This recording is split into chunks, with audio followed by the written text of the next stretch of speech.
Hi, welcome back to Garden with the Lady in the Window. We are live streaming from YouTube because nothing else will work. So we hope you're here joining us. Shout out in the comments if you are here joining us.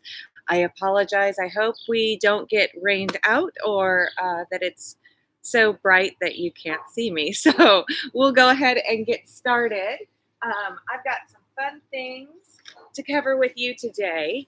And so some of the stuff we're going to be covering today is plotting a garden. As you can see, we're going to kind of go through how that works.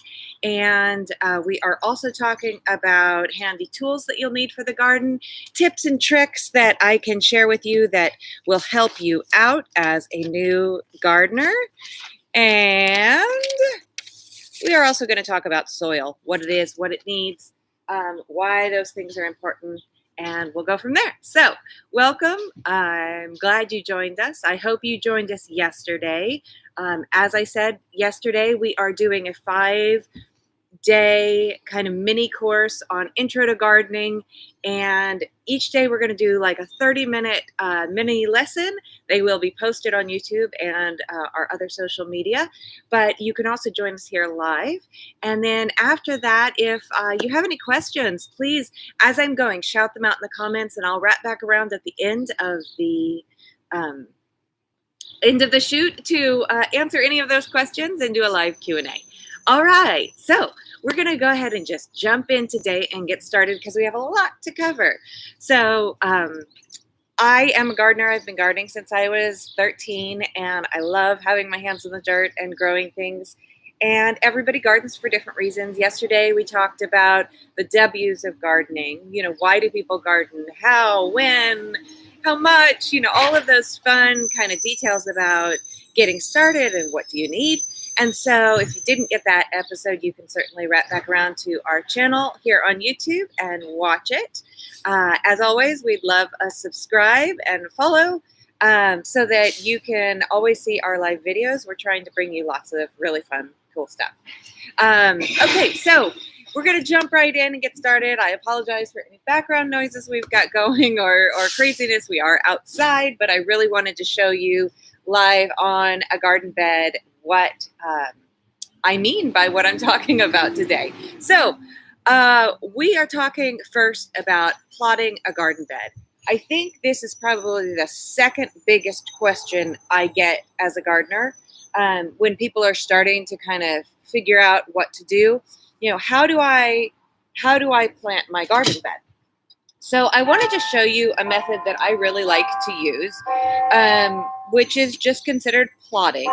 And all you do is you take your garden space, and this does not have to be a raised bed. I'm working in cedar raised beds that we make, and I'm plotting it out with blue tape just so you can see it really well in the video.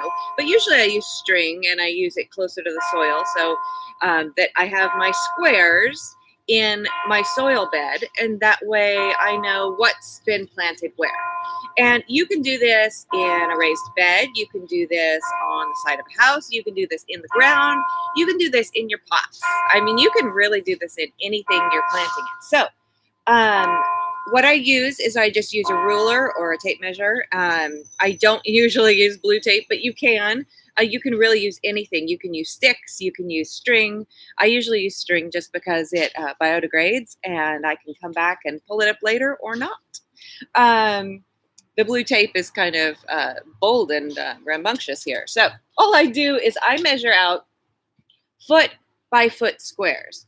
And so what I'll do is along the path that I have or the bed that I have, whatever I'm working in, as I will mark out, I'll take the string all the way down the length and all the way down the width of wherever I'm gardening and make square feet. Okay, so all I have is a foot by a foot. And so what I've done is I've marked off my square foot in my garden. And for each square foot, this is a really easy way to do it. You can plant a different plant. So if your bed or your area is 4 feet by 2 feet, you have 8 square feet. It's just 4 by 2. So in that, you can plant 8 different things. Now, that doesn't actually mean you can only plant 8 things, but this is a great way to get started as a gardener and kind of figure things out. When you're doing this, your seed packets, like I talked about yesterday, these babies are going to be your best friend because on the back, they have all the information you need to know about how many plants can fit in a square foot. And what you're looking for is spacing row to plant. Okay. You can also, I'm going to give you a resource for a really great website that I love sending to new gardeners. And you can also plot it up just from the choices they have there. And it will give you all the information on the different plants and when to plant them and how far to plant them and all of that. But what I love about this is you can set up your bed however big your bed is going to be. You know, it allows you to do square footage, how wide across, how long, and then you just drag and drop in the veggies or the fruit that you're wanting to plant. And it will actually tell you, I don't know if you can see this, but it'll actually tell you, okay, you only want 1 plant in that square foot. Or here, okay, you can actually have a bunch of plants in that square foot. Or here you can have 2, so it will give you kind of the layout for your garden bed. And I will drop that link in the details as well as the comments. So you can use that as a resource. I love this thing. It is wonderful. You can also draw it up yourself and simply plot it out, whether you're using, pots or whether you're using a garden bed. So there's lots of different ways to do it. But I love that resource just because it's great for beginning gardeners and you can drop in anything you wanting to plant and see how it works out. Otherwise, you're going to go by your seed packets and your spacing on the back. And so a lot of things are kind